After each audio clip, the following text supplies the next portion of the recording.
من ساعه ما رمضان خلص والواحد حاسس ان هو زهق من اكل البيت التقليدي وعاوز ينزل كده يضرب سندوتش برجر كبير ده عارفينه، بس كل ما اقول يلا هوبا احس بتأنيب الضمير واحس ان ما ينفعش واخاف اجيب اكل من بره اليومين دول، لحد ما اتغلب على خوفي ده ونرجع نعمل مطاعم من بره. النهارده احنا هنجرب ونعرف ازاي نعمل سندوتش برجر معتبر كده في البيت وباكتر من طريقه، ونقارن ونشوف انهي واحده هتظبط معانا جامد. قبل ما نبدا لايك وشير وسبسكرايب لدعم الفيديو، لان اللايكات زي ما عارفين بتدعم الفيديو انه يتشاف اكتر واكتر، فشكرا جدا لدعمكم. وهيا بينا نبدا في صنع سندوتشات البرجر الجامده جدا. اول طريقه واللي دايما هنصحك بيها، اعمل برجرك في بيتك. تشوف جزار حلو كده وتروح تقول له اديني نص كيلو لحمه مفرومه او كيلو لحمه مفرومه على حسب انت عاوز تعمل قد ايه. وانت راجع كده البيت هتروح تعدي على اي سوبر ماركت وتجيب العلبه دي بهارات برجر. هتلاقي انواع كتير جدا في السوبر ماركت، بس انا بصراحه زوجتي بتستخدم دي، هو نوع اسمه سبايسي فانا جبته.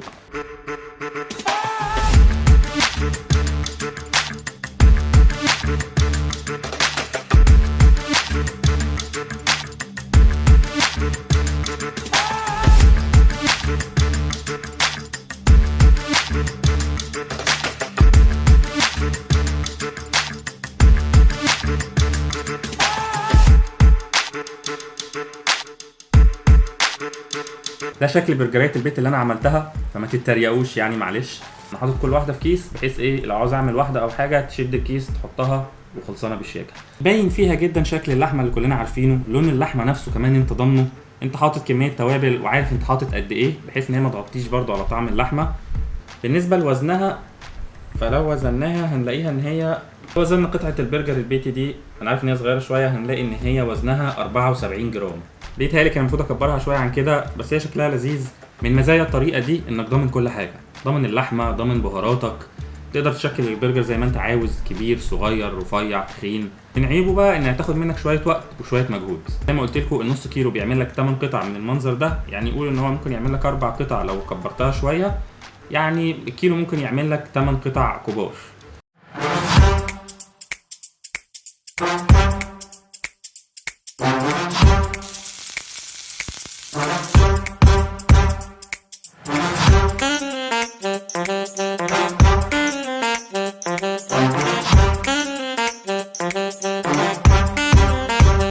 اول حاجه لازم تعرفها عشان تقرب للطعم بتاع بره لطعم المطاعم، حاجه مهمه جدا وهي العيش. انا دورت على الكايزر اللي بيتعمل في المحلات، لقيت ان اقرب حاجه ليه في السوبر ماركت هو العيش بتاع ريتش بيك. انا بقى عملت ايه؟ انا جبت العيش وحطيت عليه كاتشب ومايونيز، وبعد كده حطيت حاجه اسمها بيكن. البيف بيكن ده انا كنت بلاقيه في كل السندوتشات تقريبا بتاعه البرجر، كل المحلات تقريبا بتحطه. البيف بيكن ده بيتباع في اي سوبر ماركت، سعر الكيلو منه 180 جنيه. انت مش لازم تجيب كيلو، يعني انا جبت 8 كيلو كده. وبعد كده العيش من فوق.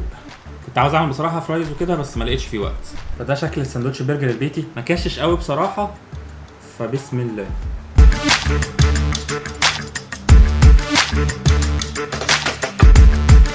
نصيحه من اخوك في البرجر، ما تاكلش برجر لوحده، لازم تغرقه ميكسات كده، كاتشب مايونيز اضافات، ممكن برضو تحط تركي. برجر البيت انت بتحس انك بتاكل لحمه صافيه مع ميكس كاتشب ومايونيز والحاجات اللي انا قلتها دي، بتديك طعم ممتاز جدا. واحلى حاجه فيه انك حاسس انك بتاكل حاجه نظيفه. البهارات بتاعت سبايسي فطعمها معقول، مش طعمها طاغي قوي على طعم اللحمه، مغطي عليه بمعنى اصح.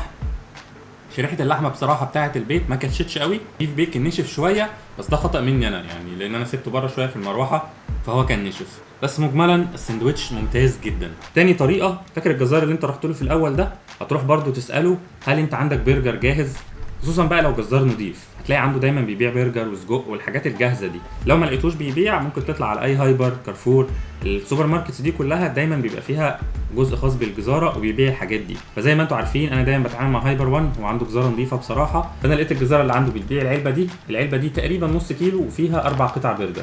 سعر كيلو البرجر 95 جنيه.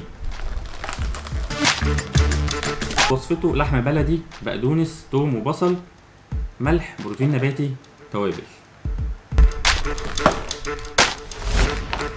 انا اول مره بصراحه اشتري برجر من هايبر 1، واول مره اشتري اصلا برجر من جزار او من سوبر ماركت، برجر جاهز يعني. من منظرها كده هي مكبوسه حلو، حجمها برضو يعتبر كويس، رفيعه عكس بتاعه البيت. لو وزناها هنلاقي ان هي وزنها 130 جرام، ده وزن يعتبر معقول بصراحه بالنسبه لشريحه برجر. من نظرتك ليها هتقدر تشوف البصل، فول الصويا، شويه بهارات كده حمراء. اللحمه نفسها ريحتها حلوه بصراحه، وريحه البهارات اللي فيها حلوه جدا. المزايا الطريقه دي ان هي اسهل كتير، انت يا دوبك هتاخد البرجرايه تحطها على النار وتسويها وتاكلها وبالهنا والشفا. عيبها الوحيد انك لازم تبقى ضامن الراجل اللي بتتعامل معاه، يعني لازم تجرب الاول سواء جزار او سوبر ماركت، وبعد كده تستقر انت هتجيب البرجر ده منين.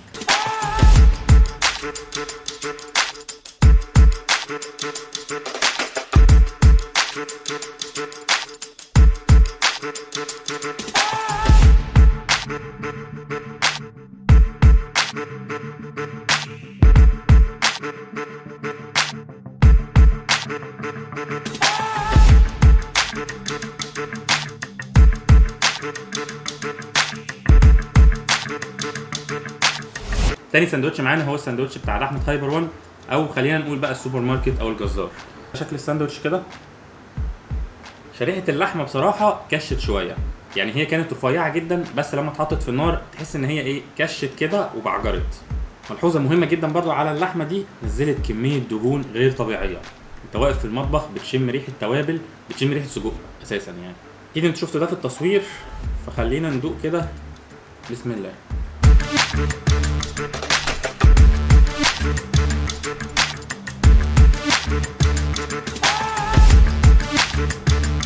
جامد جدا.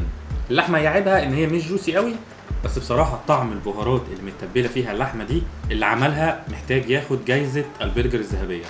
بس ده ممكن ما يعجبش ناس قوي لان هو برضه مغطي على طعم اللحمه شويه. تالت برجر ممكن تشتريه هو برجر الشركات المجمده. هتروح اي سوبر ماركت وتفتح التلاجة هتلاقي انواع كتير جدا من البرجر المجمد. انا جبت ميتكو، وقبل بقى ما الناس تقول ده اعلان وتطبيل وبتاع، انا قبل ما اشتري عملت سيرش كده على اليوتيوب، كتبت ايه هو احسن برجر مجمد في مصر. طلع لي فيديوهات كتير الناس عامله مقارنات بين البرجر المجمد في مصر. اغلب الترشيحات كانت رايحه ناحيه ميتكو، اشهرهم طبعا عمرو شريف وعز اللي انا كنت عملت معاه فيديو قبل كده اللي هو فيديو كنافه. الاثنين كانوا مرشحين ميتكو، فلحد ما احنا كمان نعمل الفيديو ده للناس اللي متابعه يعني سلسله احسن منتجات، انا قلت خلاص يعني خليني ماشي وراهم واجيب ميتكو. فانا لقيت العلبه دي علبه 400 جرام 8 قطع سعرها 35 جنيه. الغريب بقى ان انا لقيت ان كانوا منزلين الكيلو وربع ب 70 جنيه تقريبا، لدرجه ان انا كنت خلاص يعني اللي هو انتوا بتعملوا ايه؟ سالت حد هناك قال لي ان ده عليه عرض وكده، بس انا يعني ما رضيتش اجيب كيلو وربع، فاستكفيت يعني بال 400 جرام دي. لحمه بقري، توابل، ملح، بصل، فوسفات، جلوتومات، كربوهيدرات، محسنات نباتيه، فيتامين د.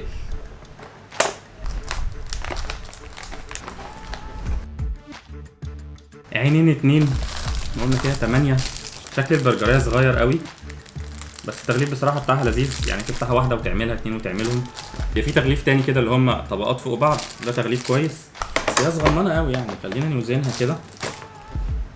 واو، 51 جرام، وزنه صغير شوية، بس ممكن عشان الحاجات دي بتبقى سريعة التحضير فاللي هو ايه تستوي بسرعة بمعنى اصح. لونها فاتح، ما بتشمش قوي ريحة بهارات، ممكن عشان هي متجمدة جامد. فول الصويا اللي فيها باين شوية، بس خلينا متفقين ان الفيصل هو الطعم. من مزايا الطريقه دي ان هي رخيصه جدا، 400 جرام ب 35 جنيه، وزي ما قلت لكم الكيلو وربع اصلا كانت ب 70 جنيه، فدي اكبر ميزه في البرجر المجمد.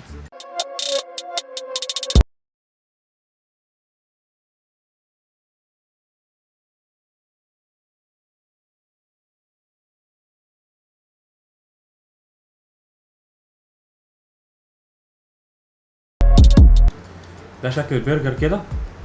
هو بصراحة يعني البتاعة لا كشت ولا نفشت ولا عملت أي حاجة، هي زي ما نزلت زي ما خلصت. لكن البرجر ده هو أسرع برجر اتعمل، البرجر بالظبط ما خدش 3 دقايق على النار، الباقي تقريبا خد نفس الوقت اللي هو في حدود 9 ل 10 دقايق. فهل بقى برجر ميتكو أو برجر الشركات هيعرف ينافس طعم اللحمة نفسه بقى بتاع برجر الجزار وبرجر البيت، أو هل اللي جوه ده أصلا لحمة؟ خلينا نشوف.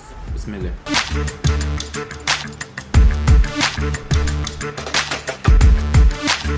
سؤال مهم جدا، هل انتوا شايفين ان دي لحمه؟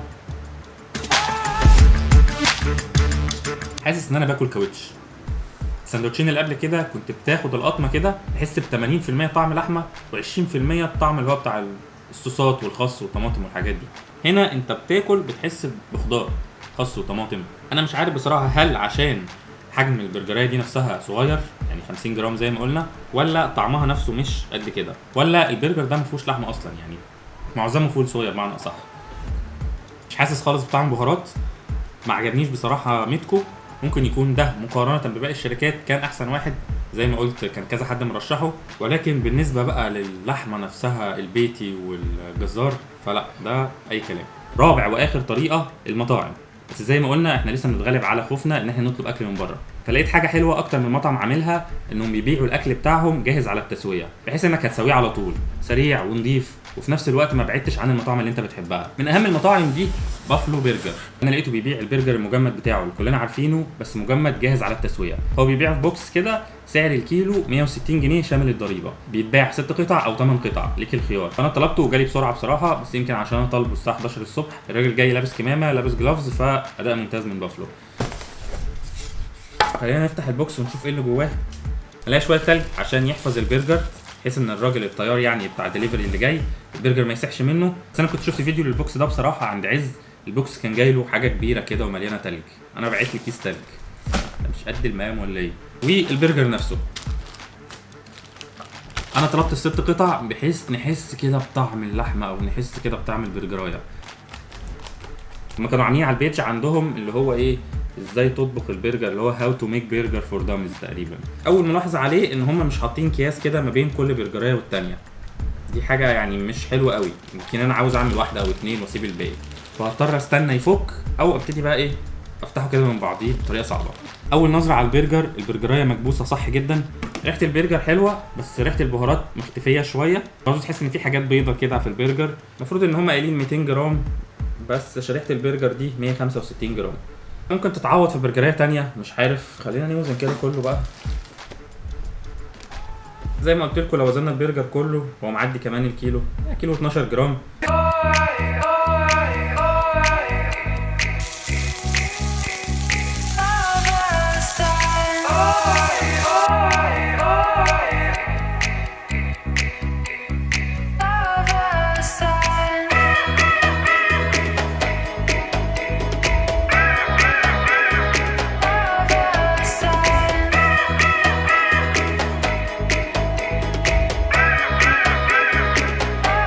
بافلو برجر، وانتم تعلمون كم انا اعشق بافلو برجر. انا عملت تقريبا من ساعه بدايه القناه فيديوهين تقريبا عن بافلو برجر، او فيديو ونص، فيديو ساندوتش حاجه كده. طعم اللحمه يا جدعان عنده مميز جدا، كتتبيله مع ميكس السندوتشات اللي بيعملها حلو.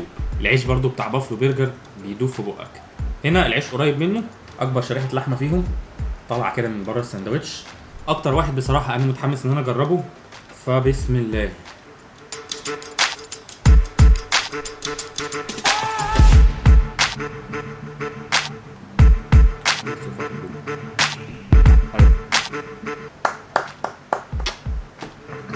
بالنسبه لسوا بافلو برجر زي ما شفنا، فاللحمه ما كاتشتش قوي، بس نزلت كميه دهون لا باس بيها، يعني مش كتيره قوي زي مثلا هايبر، ومش قليله قوي. اللحمه ما زالت جوسي، ودي حاجه ممتازه جدا. طعم التتبيله بتاعه بافلو برجر هي نفس بالظبط اللحمه اللي بيبيعوها عندهم في السوبر ماركت، فهو بيديك اللحمه دي ويقول لك كلها في نظافه وامان. البرجر فيه سنه كده حرقان بتحس بيها في الاخر، بس مش مأثره خالص على طعم الساندوتش. الساندوتش طعمه بيرفكتو. كده فاضل نقطه اخيره ما اتكلمناش فيها، وهي نقطه السعر. ارخص ساندوتش برجر ممكن تعمله، وخلينا نتكلم هنا عن سعر كيلو البرجر، يعني مش هنتكلم على الشريحه لاختلاف اوزانهم. ارخص كيلو برجر معانا هو باكتساح هو ميتكو. كيلو البرجر هيعمله تقريبا بتاع 85 جنيه، بس ما عجبنيش قوي بصراحه. يليه البرجر بتاع الجزار او السوبر ماركتس، ممثلا في هايبر 1، سعر كيلو البرجر 95 جنيه. بعد كده وفي مفاجاه بصراحه غير متوقعه شويه، هو البرجر بتاع البيت. لو حسبنا كده برجر البيت الكيلو كلفنا كام، هنلاقي ان متوسط تقريبا سعر كيلو اللحمه المفرومه هيعمل له 100 جنيه مثلا، على شويه البهارات اللي حطيناها تقريبا 16 جنيه في 116. بتتكلم برضو على فول صويا وكده، ممكن نقول ان سعر كيلو البرجر البيتي 120 جنيه. واغلى برجر معانا ممكن انت تجيبه هو البرجر بتاع بافلو برجر ب 160 جنيه للكيلو، سواء 6 قطع او 8 قطع، دي حريه شخصيه ليك. ده بالنسبه للسعر. بالنسبه للطعم، احسن سندوتش برجر مزجني كده وحسيت ان هو لا ينفع يتعمل منه تاني، هو بصراحه برضو بافلو برجر. اللحمه حلوه، تتبيله حلوه، تحس بطعم البرجر بتاع المطاعم كده وانت قاعد في البيت. ليه طعم بتاع الجزار، لان برضو طعم البهارات فيه حلو جدا، بس مليان دهون قوي، مليان دهون كتير يعني. يليهم البرجر بتاع البيت، وممكن يعني برجر البيت وبرجر الجزار او برجر هايبر 1 الاثنين يعني نفسوا بعض، ده ليه نقطه نظافه وده ليه نقطه دهون كتير، ففرقهم مش كبير قوي. واخر واحد بقى بصراحه هو ميتكو، لانه ما عجبنيش خالص. اتمنى تكونوا استمتعتوا بالفيديو. لو عاوزين نعمل فيديوهات تانية شبه كده ونجرب بقى حاجات تانية زي البانيه مثلا والسجق والحاجات دي، اكتبوا لي تحت في الكومنتات. ولو الفيديو كان عجبك اعمل لايك للفيديو واعمل شير مع اصحابك وسبسكرايب واشتراك في القناه عشان يوصلك المحتوى ده اول باول ان شاء الله. واستنيني الفيديو اللي جاي وانا بحاول اعمل اختراع مهم جدا في المطبخ وهو